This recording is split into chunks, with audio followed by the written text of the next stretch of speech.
जग में जितने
नशे में मस्त अनियल मस्त सोया है जो बाजी हाथ से छूटी पकड़ने पर नाती है सुनो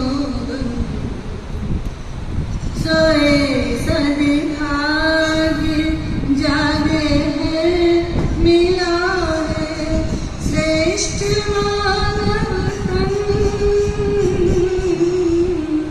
प्रभु के चरण में कर दे समर्पण अपना तन मन धन संत सानिध्य में अपने पुराने पाप धोता जा सुनो बंधु शर्म कर रहम कर बंदे ये जीवन ओस की बुंदिया चला चल का ये मेला है विनश्वर सारी दुनिया संत साने विचक्षण बन प्रभु भजरे भ्रमर भव पार जाना है सुनो बंधु समझाता नहीं फिर हाथ आता है अमर वो ही जीवन होता अमर वो ही जीवन होता किसी के काम आता है सुनो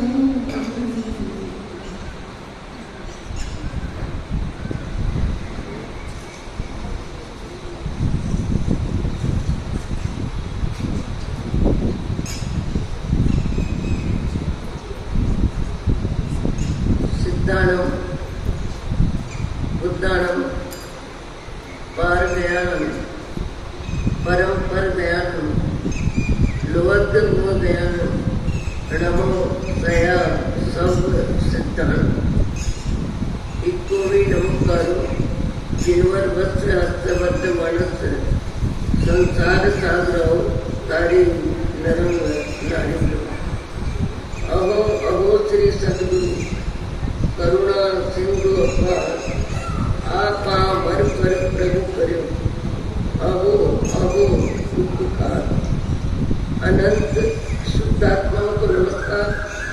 शुद्धात्मा स्वरूप प्राप्ति का लक्ष्य जिनका बन चुका प्रयत्नशील उन सभी साधकों को नमन नमन नमन। प्रभु परमात्मा देवादिदेव भगवान महावीर स्वामी के शासन में राजस्थान की धरती कोटा शहर सत्संग और स्वाध्याय के माहौल में दादावाड़ी परिसर में आप हम सब यहाँ सम्मिलित हैं। हमारा दृष्टिकोण है अपने चेतन चिदानंद को जागृत करना, अपने ही चेतन चिदानंद को जागृत करना और आकृति के मानव हम प्रकृति के मानव बने और प्रकृति के मानव बन के प्रवृत्ति में हमारा तन, हमारा मन, हमारा धन, हमारी बुद्धि, हमारे प्राण ज्यादा में ज्यादा हम सदुपयोग करें, ज्यादा में ज्यादा सदुपयोग करें। ये मार्गदर्शन पूरे भारत में सब संतों के द्वारा गज मत पंथ कोई भी हो, जैन वैष्णव कोई भी हो, सब एक ही आवाज में बोलते हैं नर तेरा चोला रतन अमोला, नर तेरा चोला रतन अमोला। मनुष्य जीवन का महत्व सभी संतों ने बताया, सभी ऋषि महर्षियों ने बताया, चाहे कबीर हो, चाहे सूरदास जी हो, चाहे तुलसीदास जी हो, चाहे जैनाचार्य हो, एक मत होकर के मनुष्य जीवन को महत्वपूर्ण बताने में सबने आवाज की है। और ऐसे भी महामानव बहुत हैं जिनकी आवाज भी है और आचरण भी है। ऐसे भी महानुभाव हैं जिनकी आवाज कम, आचरण ज्यादा है। ऐसे भी महानुभाव है, आवाज है पर आचरण में 9-2-11 है। ऐसे भी महानुभाव है जीवन में जो जानकारी दिए बिना जीवन अच्छा जीने में जान लगाते हैं। सब क्वालिटी है और सब क्वालिटी में अपनी क्वालिटी कैसी है इसकी पहचान अपने को करनी चाहिए। अपनी पहचान अपन करें कि मेरे भाव जगत में मेरी क्वालिटी क्या है। खाने में रुचि ज्यादा है कि खिलाने में ज्यादा रुचि ज्यादा है, लेने में रुचि ज्यादा है कि देने में रुचि ज्यादा है, क्षमा में रुचि है कि क्रोध का जवाब क्रोध से देने में रुचि है। मेरी रुचि, मेरी आंख, मेरी आवाज, मेरे कान, मेरा नाक, मेरे हाथ पांव, इनका सदुपयोग कितना होता है, उचित उपयोग कितना होता है, अच्छा उपयोग कितना होता है। और व्यर्थ में मनुष्य जीवन के समय का, शक्ति का दुरुपयोग भी होता है, उपयोग भी होता है, सदुपयोग भी होता है, दुरुपयोग भी होता है। और दुरुपयोग जहाँ होता है वहाँ जीवन फिर से मिले ये संभव नहीं है। यहाँ थेरेसा बंसाली जिनका नाम अपन ने लिया कल, पर बीच में बात रह गई थी। घी के व्यापारी है, कई गांव की औरतें हांडी में घी लेके आती है और सेठ ईमानदारी के साथ सबका घी तोड़ते हैं और सबको उचित पैसे देने में मन को बेईमान नहीं बनाते हैं। सबको भरोसा है, सबको विश्वास है कि सेठ हमारा हक हमें देंगे, बिना हक का नहीं लेंगे। पर एक दिन क्या हुआ, इस सब बहनों को पैसे मिल गए, घी तुल गया, घी ले लिया, पैसे दे दिए। पर एक बहन जिसकी हांडी का घी का माप हो ही नहीं रहा है, जितने भी पार्ट रखे जा रहे हैं सब पार्ट कम पड़ रहे हैं और घी का पलड़ा नीचा ही है। वो बहन कहती है, हम गांव से कई बहनें एक साथ निकलती हैं, सबकी जाने की तैयारी हो गई। सेठ मेरा भी घी तोड़ दो, मैं जल्दी तोड़ दो, मुझे पैसे दे दो, मैं जाऊं सबके साथ। सेठ कह रहे हैं मैं तोड़ने के कार्य में लगा हूँ, पर तुम्हारा घी का वजन ज्यादा और ज्यादा है और मेरे सारे बाट कम पड़ रहे हैं। मुझे समझ में नहीं आ रहा है ये क्या आश्चर्य है, इसके पीछे क्या रहस्य है। आप जानो, आपका घी जाने, मुझे तो पैसे दे दो। तब सेठ ने कहा कि तुमने बिना तोल के मुझे घी दिया है तो मैं बिना नाप के धोवा भर के तुम्हें पैसे दे देता हूँ। फिर सोचा, कभी कभी व्याख्यान में सुनी हुई बातें बहुत काम आ जाती है। रोड़िया चोर को भी काम आई थी। कई व्यक्तियों को कई बातें दिमाग में आ जाती है। थेरेसा बंसाली ने सोचा, मैंने अनेक बार व्याख्यान संतों के सुने, उसमें एक ये भी बात सुनी है कि एक वनस्पति ऐसी चित्रावेल भी होती है कि जो चित्रावेल जिसके स्पर्श करे उसको अखंड कर दे, उसको खत्म नहीं होने दे।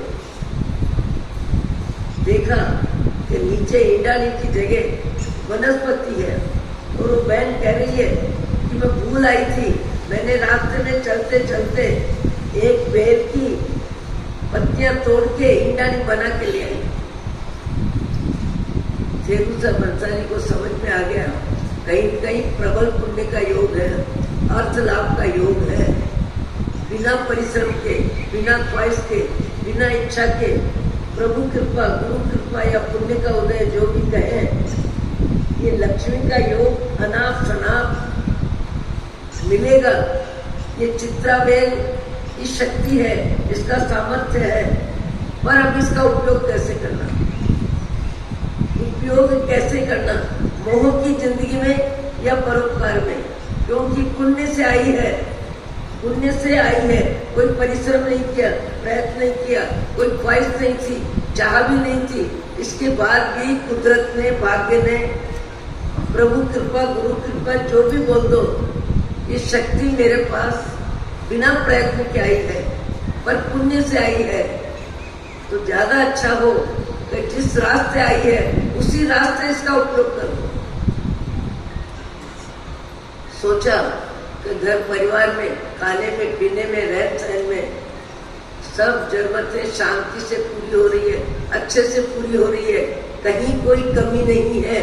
और उसके बाद ये चित्रावेल आई है, इसको मैं अलमारी में जाके रख देता हूँ। और अलमारी में रख के कल से गांव में, शहर में, मोहल्ले में, परिवार में, समाज में, जहां जहां मेरी दृष्टि जाएगी सबकी जरूरतें ध्यान में लेता जाऊंगा और सबकी जरूरतों में अलमारी में से नोट निकालता जाऊंगा और काम में लेता जाऊंगा। जब तक ये चित्रावेल है वहां तक पैसे की कमी आएगी नहीं। फिर सोचा ये मोह की दुनिया है और मोह की दुनिया में मेरा पन का भाव रहता है और वो मेरे पन के भाव में मेरे निकटतम संबंधी, मेरी पत्नी और मेरे बेटे, इन दो की जानकारी होनी चाहिए या नहीं होनी चाहिए।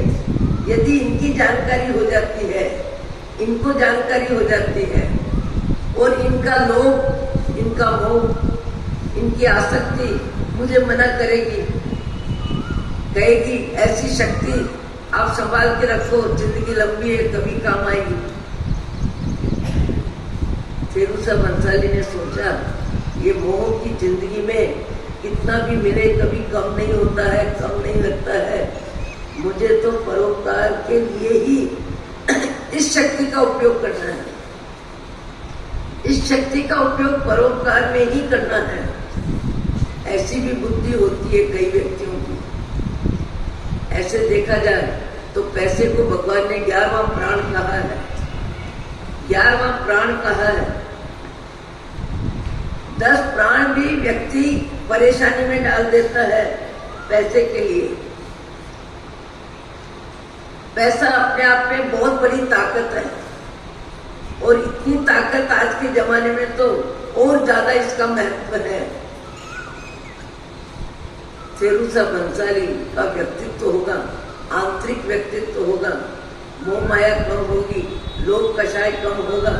कभी कभी लोभ कषाय किसी किसी का इतना कम होता है, इतना कम होता है, इतना कम होता है कि दूसरे की जरूरत में हाथ लंबा करने में तकलीफ ही नहीं होती।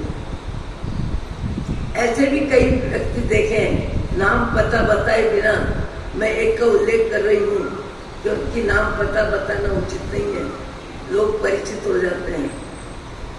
एक बहन आती है और एक सेठानी को कहती है कि मेरी बेटी की शादी है, मेरी बेटी की शादी है, पर मेरे पास व्यवस्था कुछ भी जम नहीं रही है और कैसे होगी, इस विचार से उसके आंख में टपाटप पानी आता है।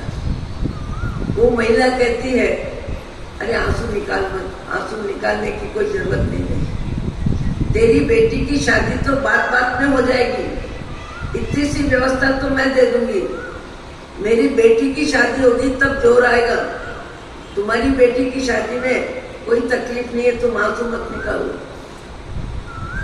और तत्काल बहू को कहती है, ये आज के जमाने की कथा है, बहू को कहती है 11 साड़ी मेरी अलमारी में से निकाल दो और सब नहीं निकाल दो और 5 साड़ी तुम ले आओ अपनी अलमारी में से। 11 साड़ी कौन सी लाना ये नहीं, जो अच्छी साड़ियां हो उसमें से 11 साड़ी ले आओ तुम और 5 तुम अपनी ले आओ और 5 तोड़े का एक आभूषण और आधा किलो जितनी चांदी का सामान निकाल के ले आओ। और मुनिम को कहती है वो महिला थी, पुरुष नहीं था, पर पुरुष का हृदय था, का हृदय नारी और पुरुष का अलग अलग नहीं होता, भाव जगत अपना अपना होता है। मुनिम को कहते हैं कि मुनिम जी, इनके 90 आदमी आने वाले हैं, 3 खंड का छोटा टिप्पण सबके लिए ले आओ और 20,000 रुपये ले आओ और पार्टी की व्यवस्था कर दो। और उस बहन को, परिचित बहन को, अपने गांव की बहन को कहते हैं, ले तेरी बेटी की शादी की व्यवस्था जम गई, तेरी बेटी की शादी की व्यवस्था जम गई।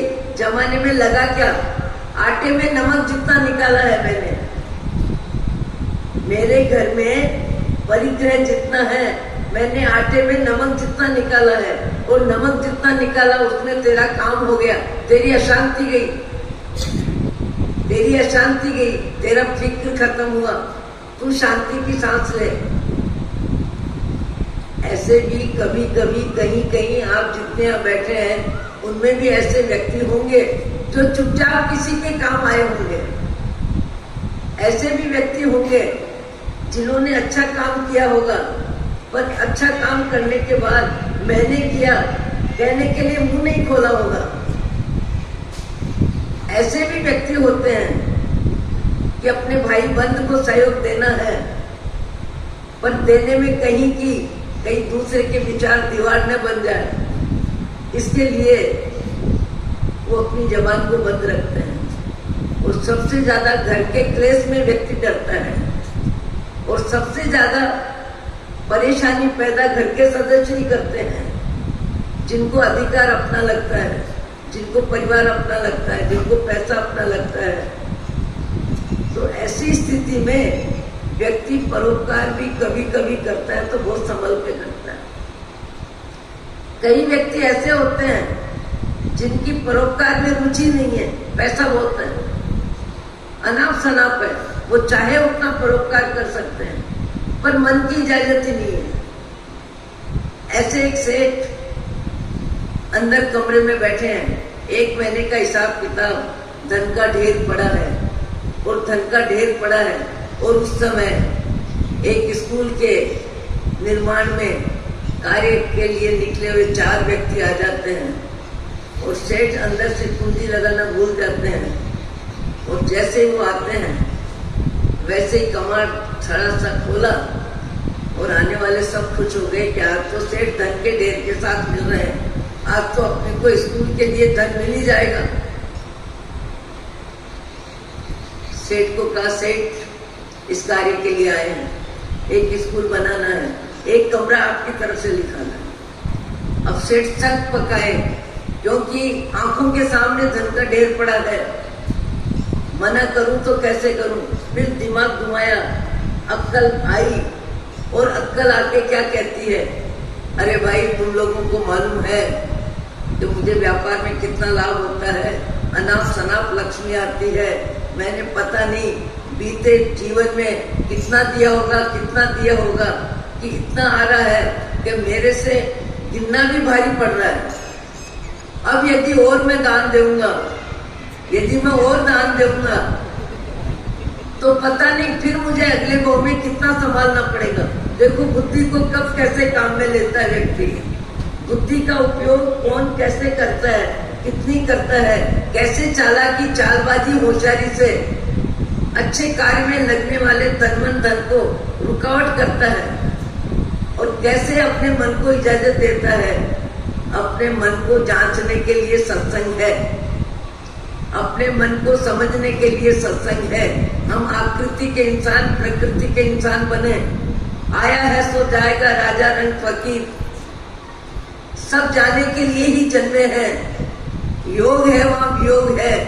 यहाँ थेरूसा बंसाली ने बहुत बुद्धिमत्ता से ये निर्णय किया कि पैसा है, ये 11वां प्राण है, परिवार में बहुत ज्यादा आसक्ति रहती है, मुझे बेटे और पत्नी को नहीं बताना है। जरूरी में जरूरी बात, खुशी की बात, गम की बात व्यक्ति सबसे पहले घर के सदस्यों को बताता है। थेरूसा बंसाली की गंभीरता कितनी, तो परोपकार के कार्य करते जा रहे हैं, इतने काम हो गए कि दुनिया की आंखों में आ गए, सब तरफ हलचल हो गई। और एक रोज राज दरबार में दो व्यक्ति जाके बोलते हैं कि राजा साहब आप तो नाम के राजा हैं, इस समय तो राजा की भूमिका जनता को सुख देना, सुविधा देना, व्यवस्था देना, उनकी हर तकलीफ कम करना और उनको ज्यादा में ज्यादा आराम मिले ऐसी व्यवस्था देना, ऐसा कार्य आप नहीं, आपके द्वारा नहीं, पर थेरूसा बंसाली के द्वारा हो रहा है। थेरूसा बंसाली राजा नहीं है, पर राजा का सम्मान मिल रहा है उनको। और ऐसी शक्ति आई है, ऐसी शक्ति आई है, तो ऐसी शक्ति तो आपके खजाने में होनी चाहिए। वो चुपचाप काम करते जा रहे थे। एक व्यक्ति ने, दो व्यक्ति ने जाके राजा के इस तरह मन को बदलने का प्रयत्न किया। वहां दो व्यक्ति ऐसे भी बैठे थे जो थेरूसा बंसाली के ऊंचे कार्यों को इज्जत देते थे, अनुमोदना करते थे और कहते थे भला किया भगवान, ऐसे आदमी को पैसा दिया, भला किया भगवान के ऐसे आदमी को पैसा दिया जिसके अधिकार का पैसा हजारों के काम आ रहा है, सैकड़ों के काम आ रहा है। कई व्यक्तियों की शक्ति पड़ोस में भी काम आती है, परिवार में भी काम आती है, समाज में भी काम आती है, कर्मचारियों के भी काम आती है। आंसू कईयों के पोंछना, ऐसा जिनका नेचर होता है, वो अपनी ताकत का उपयोग, जितनी ताकत है उसमें भी कहीं न कहीं परोपकार की प्रवृत्ति में शक्ति लगाते हैं। आपको, हमको सबको पता है, दानशील तब भाव, दान को नंबर 1 मिला है। 1 नंबर क्यों मिला? इसलिए मिला कि दान दुनिया के काम आता है, दान दुनिया के काम आता है। आप तब करोगे आपको लाभ, जब करोगे आपको लाभ, सामायिक का आपको लाभ, सत्संग का आपको लाभ। आज जितने भी भारत में मंदिर है, उपासना है, सत्संग भवन है, रामकृष्ण महावीर का मंदिर जिसका भी है, जितने भी स्कूल कॉलेज या जितनी भी संस्थाएं, अनाथालय, गूंगे बैरों का स्कूल, जितनी भी संस्थाएं हैं सेवा क्षेत्र में, सब दान के द्वारा है। दान के बिना कोई काम नहीं है। कितना भी बड़ा मंदिर बना, कितना भी ऊंचा काम किसी ने किया, उसने अपने धन का उपयोग परोपकार में किया है, तभी आज जिंदगी में आपको, हमको हजारों संस्थाएं देखने को मिल रही है। हजारों संस्थाओं में लाखों मनुष्यों का सहयोग है। इसलिए दान को 1 नंबर दिया गया। दो व्यक्ति ऐसे भी बैठे हैं जिनको जगरूस यानी थेरूसा बंसाली के परोपकार के कार्यों में बाधा पहुंचानी है। इसलिए राजा साहब, ऐसी शक्ति तो आपके पास होनी चाहिए। पर दो व्यक्ति ऐसे भी बैठे हैं जिनको लग रहा है यार इतने अच्छे काम कर रहे हैं, इतने व्यापक काम कर रहे हैं। ऐसे थेरूसा बंसाली के पास जो भी शक्ति आई, उसकी यहाँ चर्चा करने की क्या जरूरत है।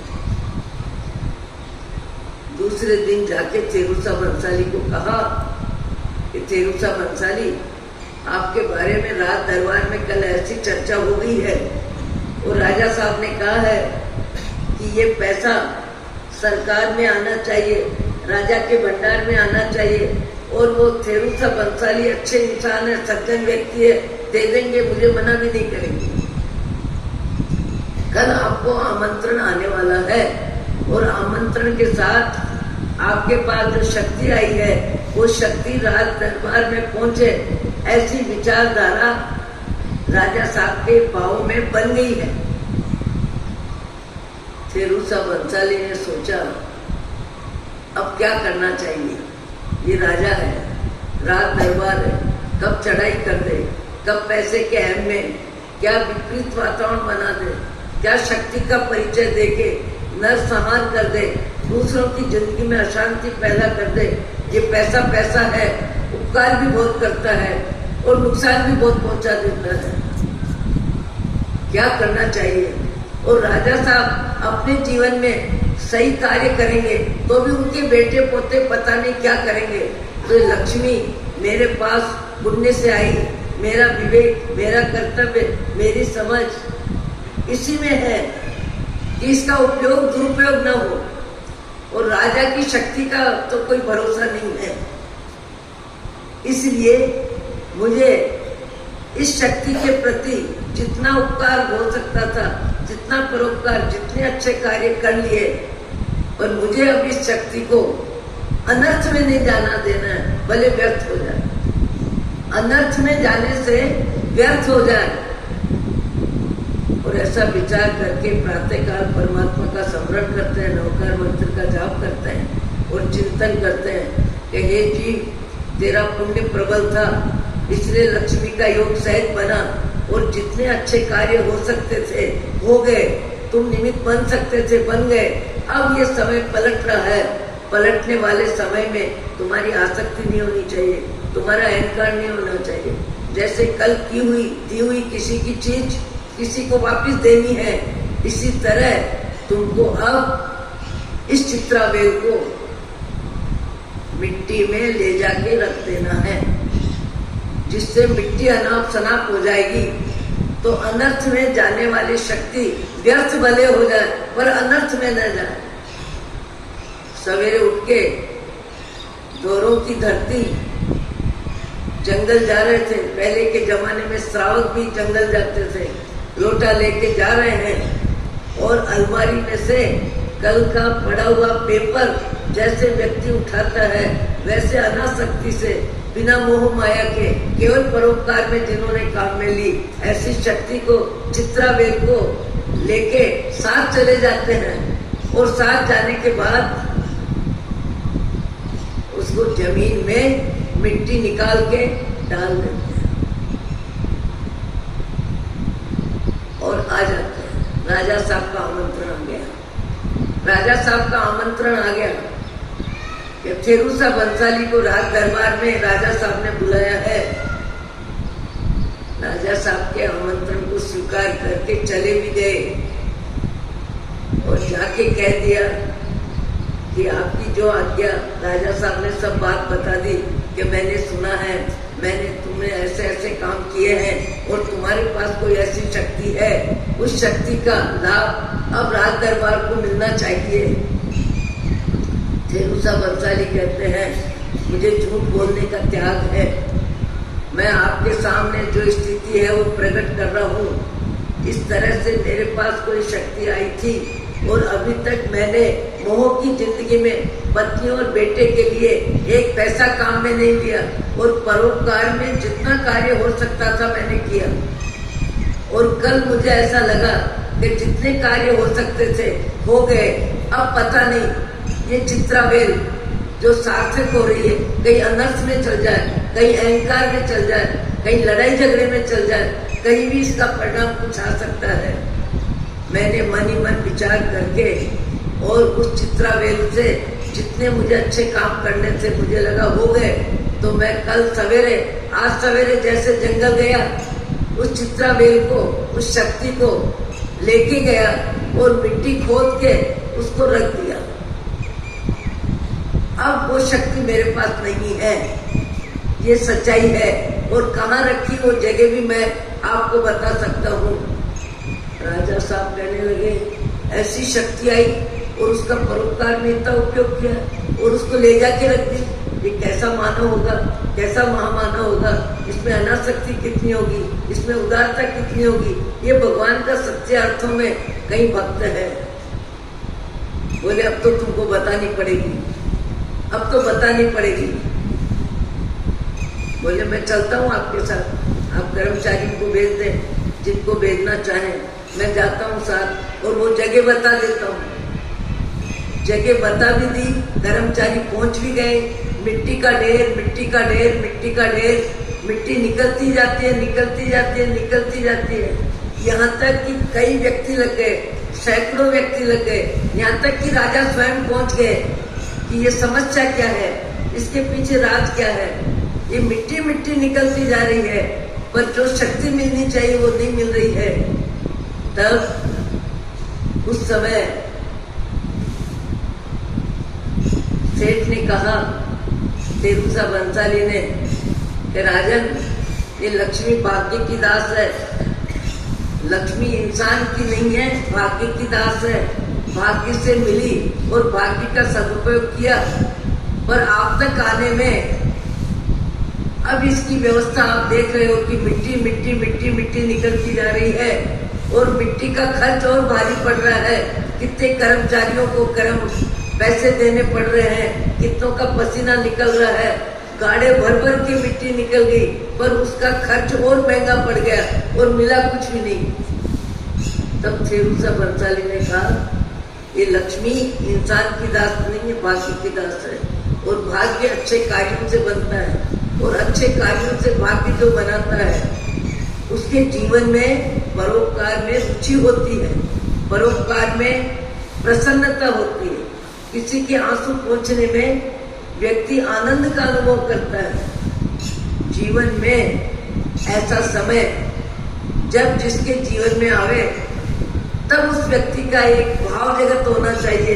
भाव जगत क्या होना चाहिए, भाव जगत कैसा होता है? आपने भी इंसान देखे हैं, मैंने भी इंसान देखे हैं, पूरे भारत के भ्रमण में कई प्रकार के व्यक्ति देखे हैं। ऐसे ऐसे व्यक्ति देखे हैं कि जिनको देख के लगता है कि ये भी इंसान है। सब प्रकार के व्यक्ति मिलते हैं। आपको मेरे को अपने मन को जांचना है, अपने मन को जांचना है। और आकृति इंसान की मिल गई, अपनी प्रकृति में इंसानियत कैसे आवे, अपनी प्रकृति में क्षमा धर्म कैसे आवे, सहनशीलता कैसे आवे, परोपकार की रुचि कैसे होए। छोटी छोटी बातों में व्यक्ति अपने स्वभाव का परिचय दे देता है। स्वभाव का परिचय दिए बिना व्यक्ति नहीं रहता। एक बार हमने देखा उदयपुर में एक पाली के श्रावक आए, पर्युषण पर्व में उन्होंने श्रीफल की नारियल की प्रभावना रखी जन्म के दिन और कहा कि ये प्रभावना कौन बांटेगा? बोले हमारे मुनि बांट देंगे। उनको कहा देखो, बाहर से कोई भी 2, 4, 5, 7 बच्चे आवे या कोई बड़े आवे, किसी को भी प्रभावना देने में मना मत करना। जो भी सामने आ जाए सबको प्रभावना देना। जितनी प्रभावना देनी है उसमें 25 नारियल और ज्यादा लगेंगे, पर किसी को मना मत करना। ऐसा कहने वाला सेठ जिसने मुझे को कहा कि बांटना चालू कर दो, हम लोग ऊपर से देख रहे थे, करीब 50 फुट की दूरी से। बांटने वाले को बांटना था, उसका अपना कुछ भी नहीं था। उसके बाद भी हमने दूर से देखा और उन सेठ ने भी मुझे कहा कि मान साहब देखो ये क्या कर रहे हैं। बच्चे जिनकी गोद में हैं उन माताओं के बच्चों का भी श्रीफल देने में आनाकानी कर रहा है, आनाकानी कर रहे हैं। जबकि कहा क्या गया कि बाहर के बच्चों को भी श्रीफल देने में मना मत करना। हम दूर से देखते रह गए। आने पे उनको पूछा कि भाई आपने ऐसा किया, क्यों किया, किस लिए किया, तुम्हारा क्या लग रहा था, तुम्हारा लग क्या रहा था? जिस सेठ ने प्रभावना दी उन्होंने तुमको कहा खुले हाथ से देना, फिर तुमने कई बच्चों के श्रीफल माताओं को नहीं दिए, ऐसा क्यों किया? याद रखिए, व्यक्ति जहां भी रहता है अपने स्वभाव का दान दिए बिना नहीं रहता। जहां भी रहेगा अपने स्वभाव का दान दिए बिना नहीं रहेगा, अपने स्वभाव का दान देता ही है। कई व्यक्ति 2 व्यक्तियों के बीच में बिना जरूरत बोल के क्लेश की व्यवस्था में अपनी मुख्य भूमिका अदा कर देते हैं। हमारे स्वभाव में क्रोध, लोभ, ईर्ष्या, द्वेष इतने हल्के स्तर के भाव यदि है तो उनको कम करना चाहिए, सोचना चाहिए। विचारों की गंदगी है, इस गंदगी को मुझे छोड़ना है। कभी कभी कहीं कहीं त्रुटियों के भी व्यवहार में देखने को मिलता है। मैंने अभी कुछ वर्ष पहले महाराष्ट्र में एक किसी गांव में थे, तो वहां निर्माण में भी कारीगर को किसको बुलाना, मजदूर को किसको बुलाना जो कम पैसे ले। मैंने कहा सेठ आप अपने स्वभाव का दान घर पर दो, परिवार को दो, पर समाज की व्यवस्था में स्वभाव का दान देने का काम मत करो। आपका कुछ नहीं लग रहा है, पर व्यक्ति अपने स्वभाव का दान दिए बिना रहता नहीं है। अपने स्वभाव का दान सब जगह दे देता है, अपने स्वभाव का दान सब जगह दे देता है, जरूरत नहीं है फिर भी दे देता है। और व्यक्ति ऐसे भी होते हैं जो अपने स्वभाव का दान दूसरों को हंसाने में ज्यादा निमित्त बनते हैं।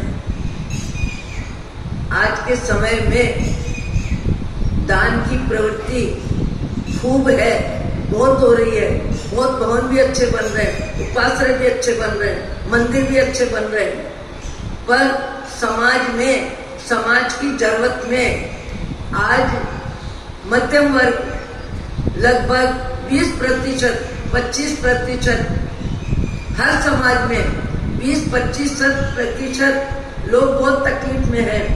उनके पास अर्थव्यवस्था बहुत कम है, उनका भाग्य साथ नहीं देता है, उनके बच्चों की पढ़ाई और बीमारी में भी वो भीतर ही भीतर में हैरान परेशान रहते हैं। समाज का फर्ज है कि ऐसे समय में अपने पड़ोस में, अपने रिश्तेदारी में, अपने दूर के परिचय में किसको क्या तकलीफ है और कैसी तकलीफ है, बिना उसका हल्ला किए, मैंने दिया बोले बिना एक दूसरे की जरूरत में काम आना ही चाहिए। काम आना ये मनुष्य का धर्म है। आज समाज में सब तरफ अजब गजब का कार्यक्रम है, आश्चर्य हो रहा है। समय कितना बदलता है, कैसे बदलता है। आजकल शादी विवाह भी कहीं दूसरे गांव में होने लग गए। आजकल होटल में शादियां होती है और मैंने सुना 1-2 बार कि भोजन की प्लेट 1000 रुपए की, 1500 रुपए की, 2000 की। और मैंने कहा 2000 आदमी, एक व्यक्ति 2000 रुपए का सामान कैसे खाएगा? कैसे खाएगा 2000 का सामान? 2000 की प्लेट देने का मतलब क्या? अपने पैसे की अधिकता का अहंकार में प्रदर्शन करना है कि मैंने क्या किया, मैंने कैसा किया, मैंने जैसा किया वैसा शायद ही कोई करे। ये मान कषाय मनुष्य को मोह की जिंदगी में अति में भी खर्च करवा देता है, बिना जरूरत भी खर्च करवा देता है, और कहीं कहीं जरूरत में भी कंजूसी करता है। भाई भाई को भी सहयोग देने में कभी कभी कठोर हो जाता है। बाप का धन और बाप का बेटा, वहां भी व्यक्ति बेईमानी करता है, वहां भी व्यक्ति नानुच करता है, वहां भी व्यक्ति कम ज्यादा की बात करता है। आपको, हमको, सबको भगवान की कृपा से जो मौका मिला है उस मौके का फायदा उठाएं और कम से कम मनुष्य बने हैं तो जीवन में दूसरों के काम आने की प्रवृत्ति में विशेष रुचि ले, विशेष रुचि ले। कहीं कहीं तो व्यक्ति कितना ऊंचा उठ जाता है, कितना ऊंचा उठ जाता है। मैं अपनी आंखों से 2-4 व्यक्तियों को देख रही हूँ, 40%, 50%, 30% परोपकार में ही खर्च करते हैं।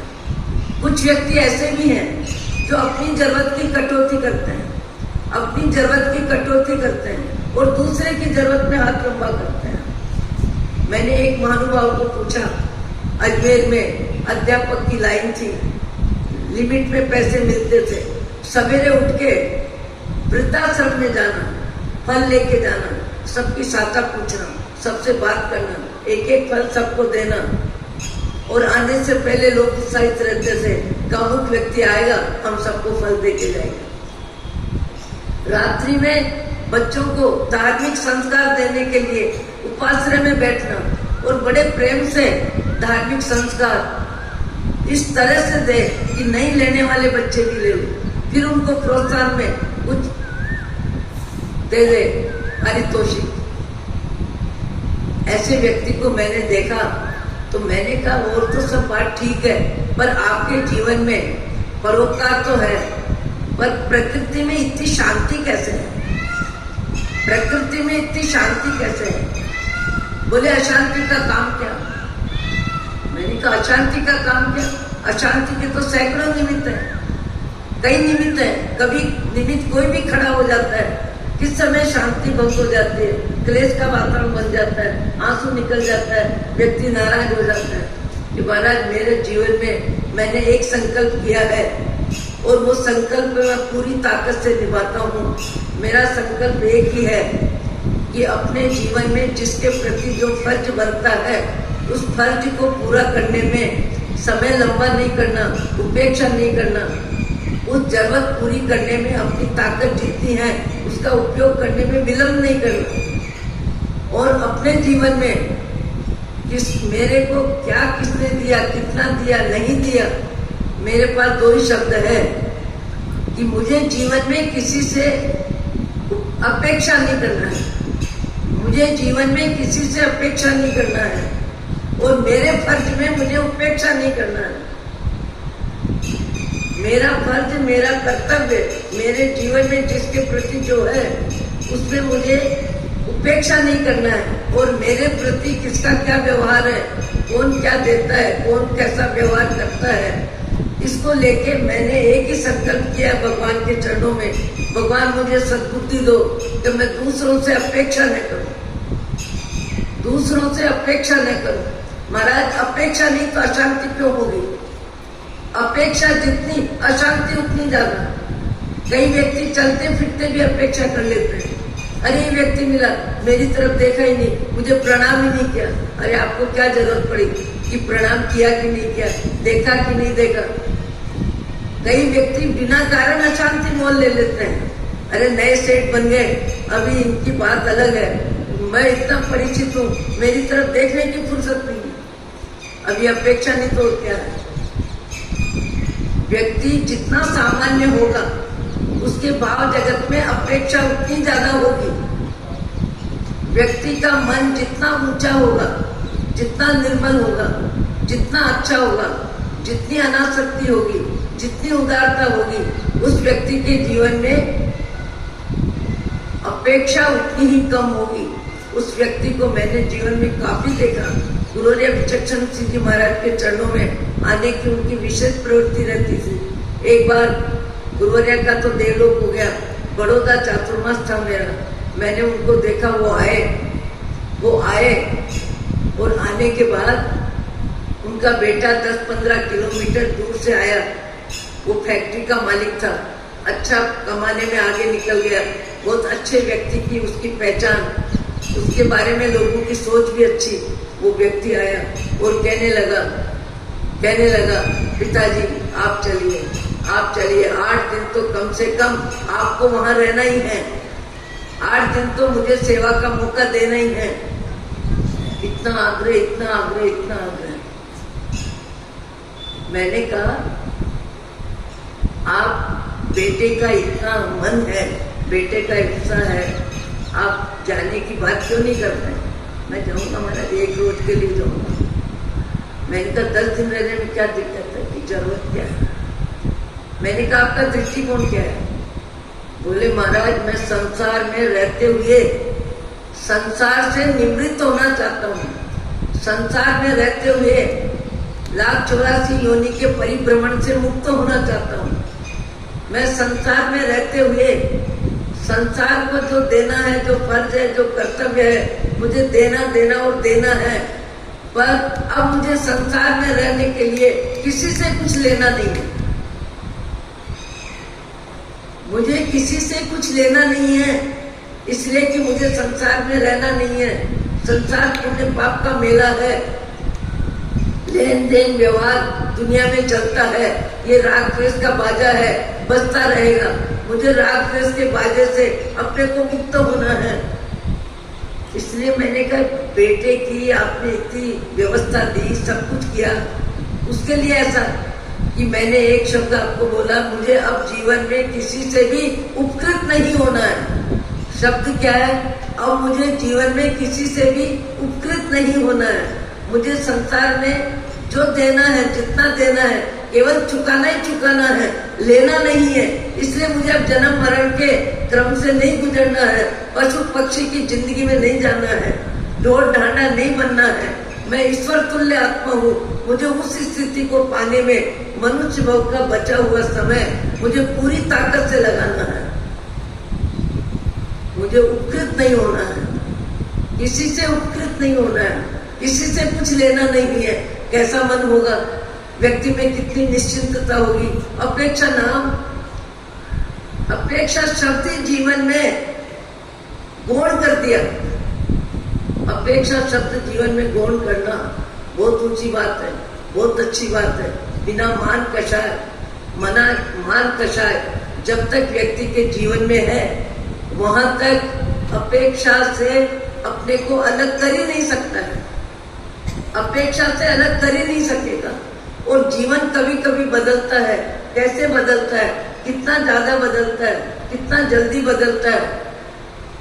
आपको आश्चर्य होगा, मैं तो ज्यादातर संस्मरण चलते फिरते जीवन की सुनाती हूँ। एक बार रायपुर में चातुर्मास था और रायपुर चातुर्मास में एक महानुभाव ब्राह्मण जाति के आए, कहने लगे मेरी बहुत बड़ी होटल है, मेरी बहुत बड़ी होटल है और उस होटल में बड़े बड़े लोग ही आते हैं, 50 रुपए का तो एक कप ही रहता है चाय का, पर मैं खुद मांसाहार नहीं करता हूँ। इस बात को लेके मैंने उनके साथ आधी घंटा बात करी, वो भी बैठे रहे। मैंने कहा भैया आगे से कभी भी किसी के सामने ये बोलने की भूल मत करना कि मैं मांस नहीं खाता हूँ।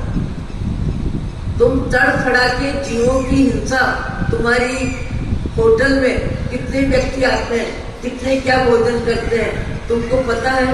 तुम पैसे के पुजारी हो, केवल आमदनी का महत्व है तुम्हारी दृष्टि में, पर मांसाहार तुम्हारी होटल में होता है और तुम नहीं खाते हो।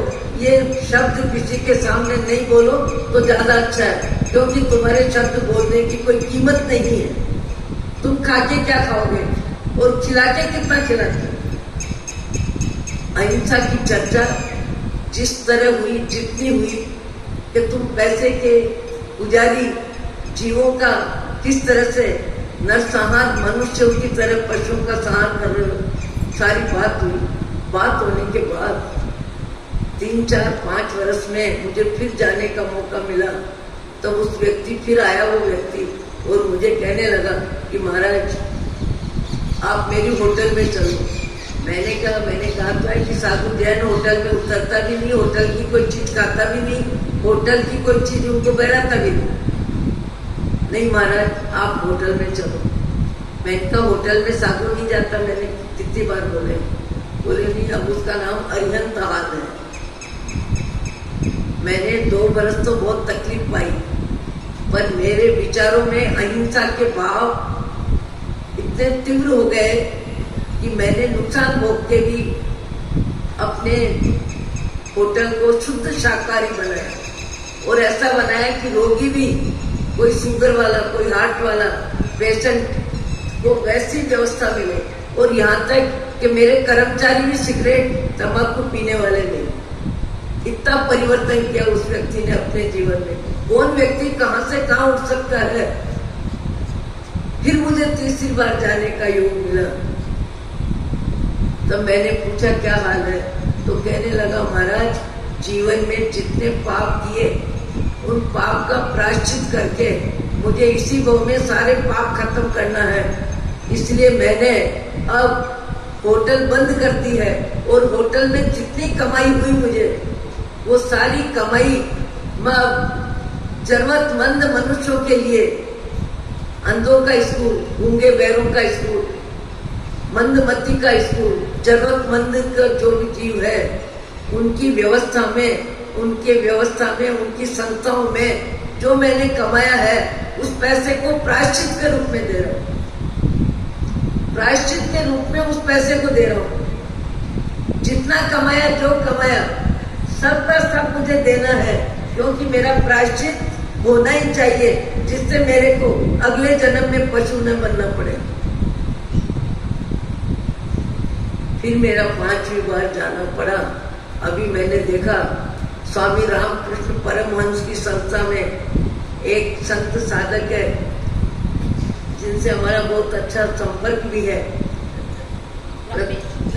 सत्य स्वरूपानंद जी। अभी वो व्यक्ति उनके आश्रम में बैठ के 2 टाइम रूखी सिक्की रोटी खाता है और पूरे दिन भगवान का भजन करता है।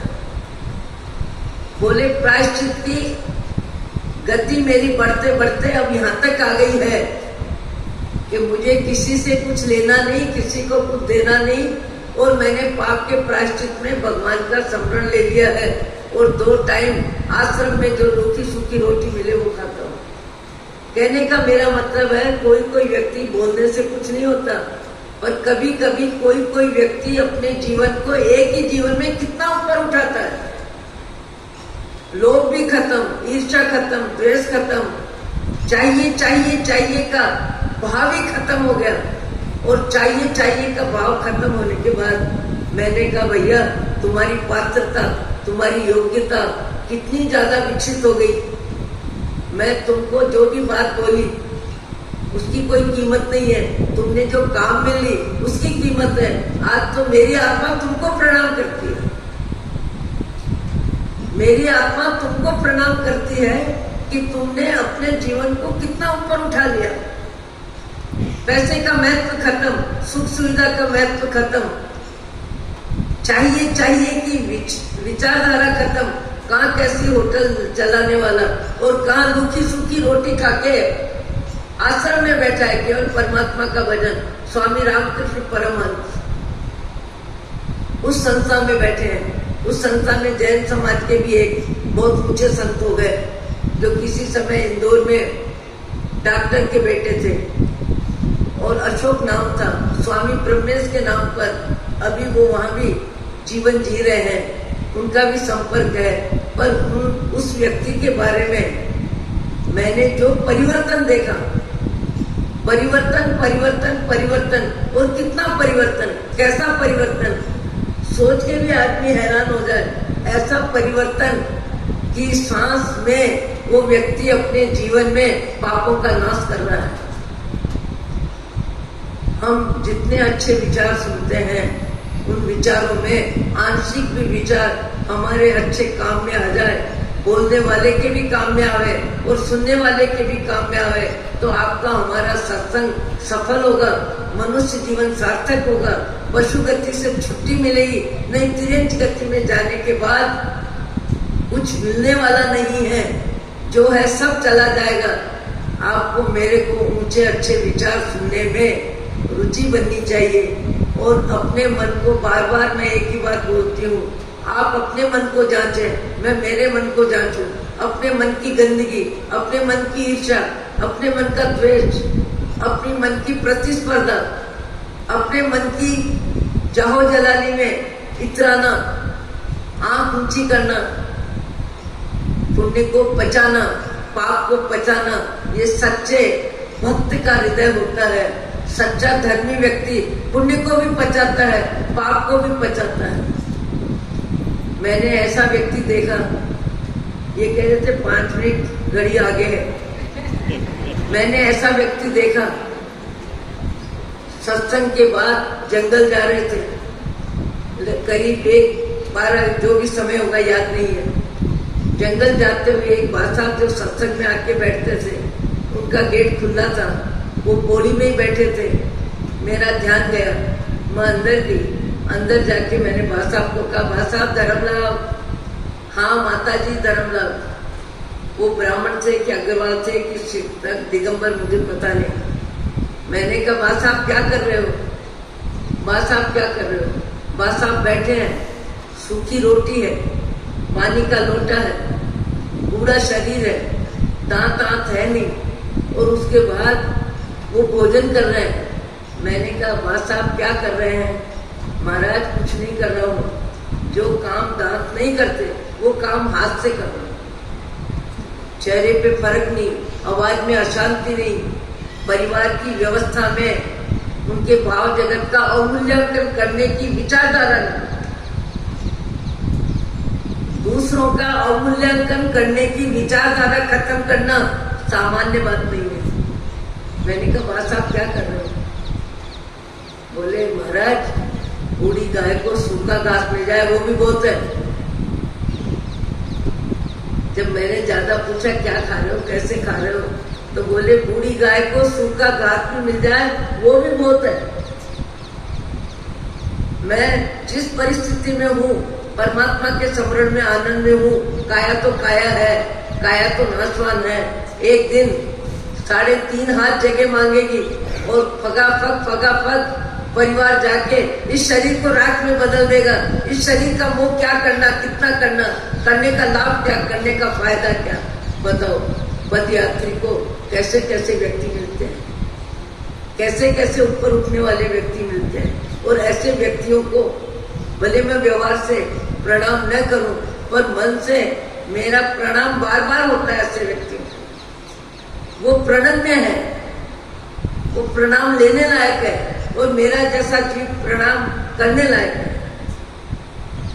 भगवान आपको मुझको सद्बुद्धि दे। आप कहोगे कहाँ कहाँ के संस्मरण सुनाते हो। मैं तो जीवन में जिनको देखा है उनकी बात ज्यादा इसलिए करती हूँ कि शायद आपको हमको भी भगवान सद्बुद्धि दे और अपन जहाँ है वहां से ऊपर उठे। अहो अहो श्री सद्गुरु करुणा सिंधु अपार, आपा हर पर प्रभु भयो। अहो अहो प्रकार जे स्वरूप समझामिना, आयो दुख अनंत समझायो देखन नमो। श्री सद्गुरु भगवान परम पुरुष प्रभु सद्गुरु, परम ज्ञान सुखधाम, जेहने आप्यो मानने, तेहने सदा प्रणाम। तेह छठा जेनी रचा, पर तेरे हाथी, ते ज्ञानी ना चरणा, ओ वंदन हरि। पचक खान, उपवास वाले, बेले वाले, तेले वाले, जिसके जो पचक खान है